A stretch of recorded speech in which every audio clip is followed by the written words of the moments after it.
So here we are going to demonstrate about solar cleaning system. The main components of our project are robot setup, which is connected with the help of belt mechanism, and whereas the cleaning we are using an nylon brush which connected to an 30 rpm DC motor, and there is an DC water pump which is present inside the container, which is going to pump the water from the nozzle.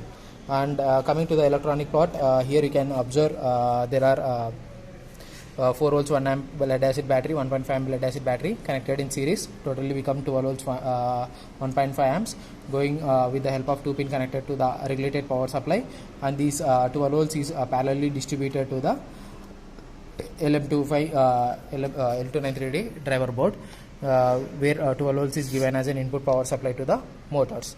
So what are the inputs coming from the controller is with the help of Bluetooth module. So this Bluetooth module is going to receive the commands from the application called Bluetooth terminal. So from that terminal the data will be transmitted.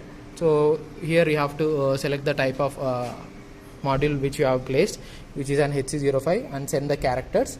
And after sending the characters according to the input characters which we are going to get from the application will be decoded by the Atmega 328 microcontroller. So this Atmega 328 microcontroller is the main part of the